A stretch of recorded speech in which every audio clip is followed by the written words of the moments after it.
What's up, everybody? After 3 to 4 weeks of Crown Zenith collection, I am very happy to tell you officially I have completed the Master Set. Today we are going to talk about the Crown Zenith Master Set. Stay tuned. Now, first of all, I just want to say it's very important for you to know what are the chase cards for the set. They are namely Delga, Vista, Arceus, Pelka, Giratina, and Pikachu. Also the Mewtwo as well. So these are the secret rare. We call it the gold secret rare cards that is for the sets. For new subscribers, I believe maybe you already know this. What we're gonna do is to send this for grading, and then a couple of months later we should be able to get the results of the grading. Now I want to quickly touch on what I've done for the master set. This is more for a sharing session. So for my master set collection, I don't just collect the commons, I do collect the holos and the reverse holo. Now my rationale is very simple. Today, if there is a master set that collects um, the reverse holo and the holos and the commons, it's gonna worth more money in the next 5 to 10 years versus someone that only collects the commons, not the reverse holo. That is my rationale. Let me know whether you think the same or not. Overall, the commons are not easy to. I mean, the commons are very easy to get. The one that I've challenged the most would be Yamega Reverse Holo and Cricket Toad Reverse Holo. These two cards are very difficult to pull from any Crown Zenith booster pack. And then if you move on, I think overall here is quite easy. Most of it easy to pull. Love this reverse holo is very tough. I had a hard time getting this pulled from the package. And then here Luxray reverse holo is very tough as well. I got to really look for the card in the secondary market. There's a lot of Rotom Vista from the pack, and then um, these cards here are pretty easy to get, to be honest. And then moving on to the psychic energy. If you look at the psychic energy, this card Jira Farik, this card is very tough to pull as well, the reverse holo. The rest is pretty fine. In the process of collecting the cards, do enjoy the process though. It's very resources intensive. One is your money, the other one is time, third one is your commitment, because generally when you want to chase a master set with reverse holo and holos, you basically need to look in the market at the secondary market to get the single cards. You are not going to spend money just by opening the packs and then hopefully the card will appear. It doesn't work that way. Yeah, pretty much these cards here are quite easy to pull as well. Here also the Zacian and couple of cards are quite easy to pull.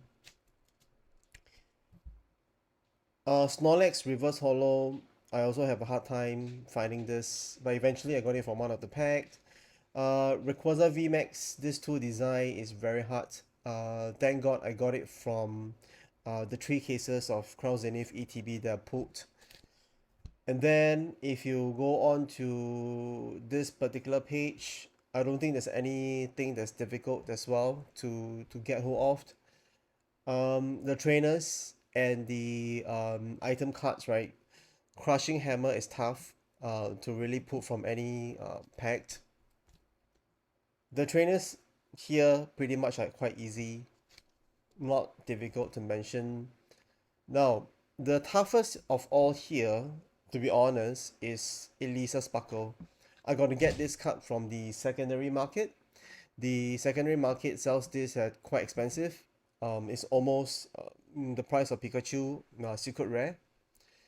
And then besides that, this energy card, um, the one with the texture, for example, this one here, the texture card. These cards are tough to get in the market. Not everyone understand there is two separate print. one is hollow, one is the textured energy card. So when I speak to sellers in the market, they are not even sure there's two different design, two different print. I got to educate them sometimes to help them to understand so that they can find the cards for me.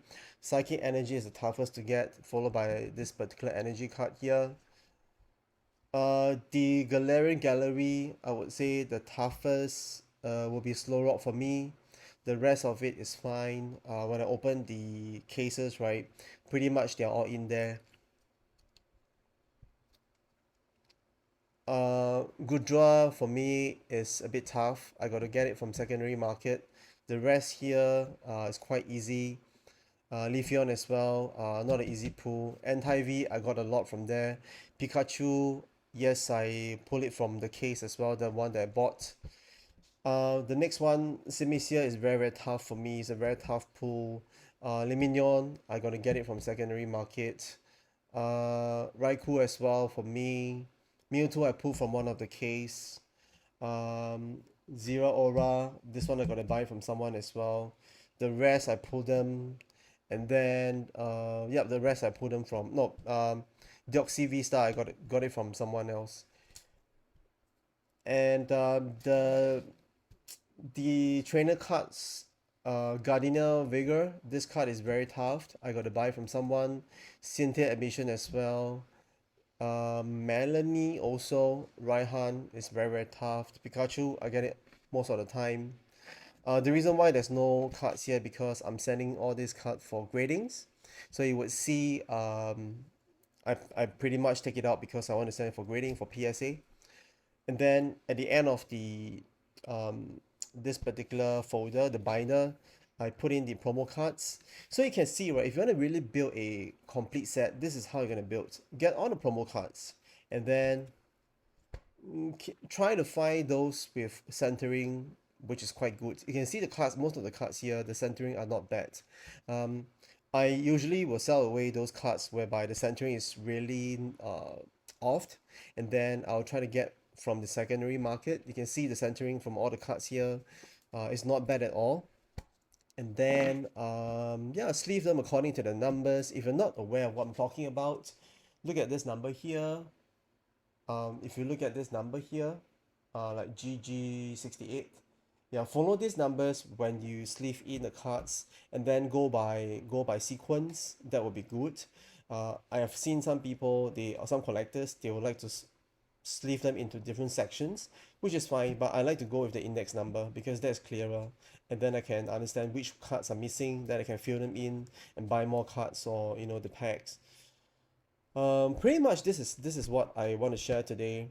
The journey wise, I would say quite fruitful. Most of my cards are from ETB. The mini tins recently, I built a second master set, but I'm not really invested in it. I have almost all the commons and reverse hollow and hollows. Um, Almost 80% done. The other master set, I just lack of this section of the cards here. Probably I'm gonna get single cards and keep my seal product for all the Crown Zenith because it's gonna get out of stock very soon once the Scarlet and Violet comes out. So I believe I'm not going to open up any more seal products as of now. Let me just show you what I've bought recently as well. I happened to do some shopping and then I got some tins, Charizard tins. So I am going to keep this sealed. I'm not going to open up any more packs. There's no reason for me to do so. And I got myself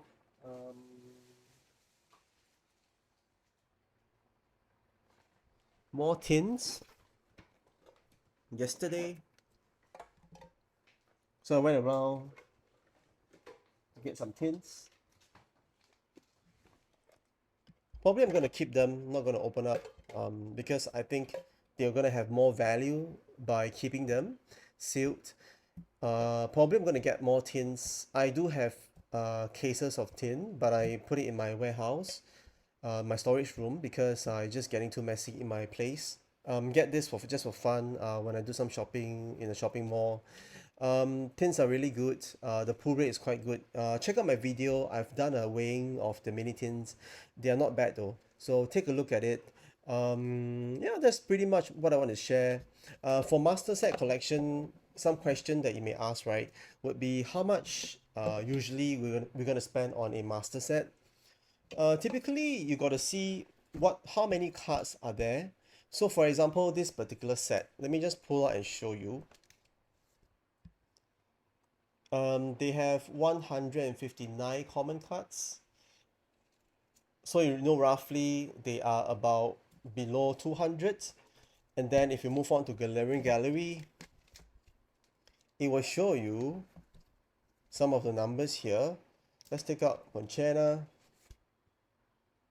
You will see GG33, right? Over 70. So 70 plus 159 is about 200 over cards. Pull rates for Crown Zenith is very, very good. Unlike Silver Tempest. So the speed of collection is faster than most of the expansion set. It's a holiday set, easier to collect. If you talk about a typical like SV01 or 02 like Scarlet and Violet, I think they're going to be more difficult to pull simply because they are going to be a new sets with like 200 over cards as well. And then the pull rates are questionable. So we need to know what is the pull rate of that particular set when it come out. Typically what you want to do is to get booster pack in sealed cases. Then you open up one sealed cases and then you do your statistics tally. You probably will know what cards are common, what cards are not common. That's where the demand and the supply of the cards will be manageable. And then you can see the price of different cards start to surface after the launch of a set. So for Crown Zenith, right, it's pretty decent. When it comes out, all the cards are shooting high. The price actually go up. But once people get hold of the cards, the supply of the cards get more, demand of the card get lesser, the price will go down. So try not to buy single cards early in the stage when it's launched. I would say only get single cards after a month of launch. And then look at what are the cards available after you pull the cards from your booster boxes. So I'll recommend you to get at least two cases. Two cases would be about 400-ish, 432 cards. That will give you like a good gauge on the commons. You're going to finish the commons easily and the reverse holo. If you're not into reverse holo, it's fine. Just keep the commons and complete your set. That's totally okay.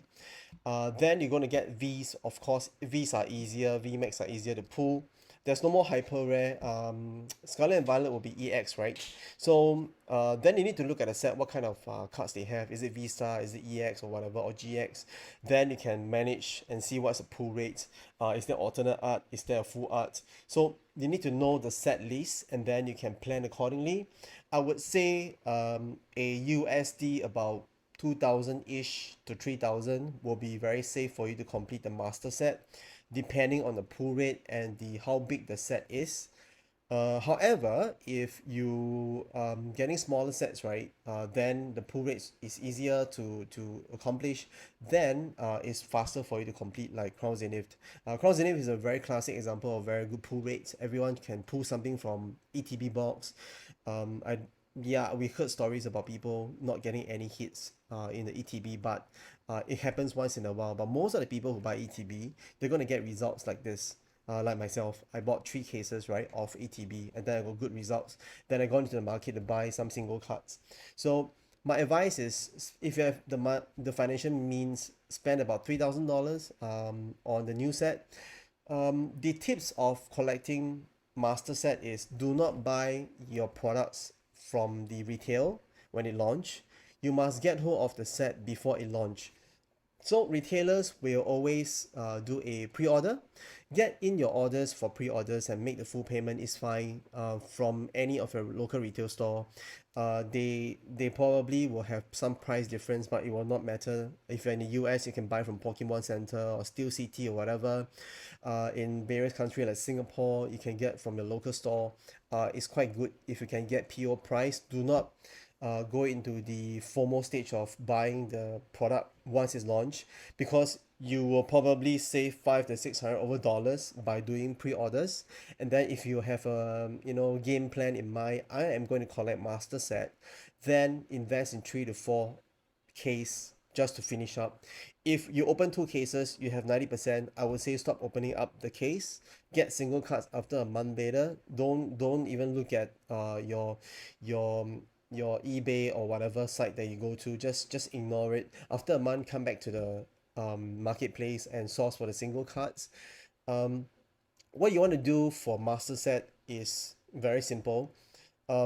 You tend to go into the mode of panic when you don't have the cards, when you start to collect, right? So don't go into the space of panicking and try to buy the cards earlier on. The cards are always very high in price. You probably may pay double or maybe 60% more, so don't do that, right? So tips number one: buy early, buy enough, and then make sure that you buy single cards only a month later when the price stabilize. So that's what I want to share for collecting master sets. And make sure that you have a plan in mind for you to grade those secret rare cards. The secret rare cards are good because once you grade this and then you have the master set, in 5 to 10 years time, if you want to sell the set, it's gonna worth away a lot of money by grading this. If all these are PSA 10, um, this whole set is going to be worth a lot of money. All right, I'm gonna stop here and then check out my video for Scarlet and Violet. I am going to do a live box break before the launch, probably 29th or 30th of March once I get the products. I'll be posting on the release date as well. Just stay tuned. I'm gonna open up cases of Pokemon cards live on TikTok. I'm gonna record the video as well. So make sure that you tune into my channel. Thank you for subscribing. See you next time.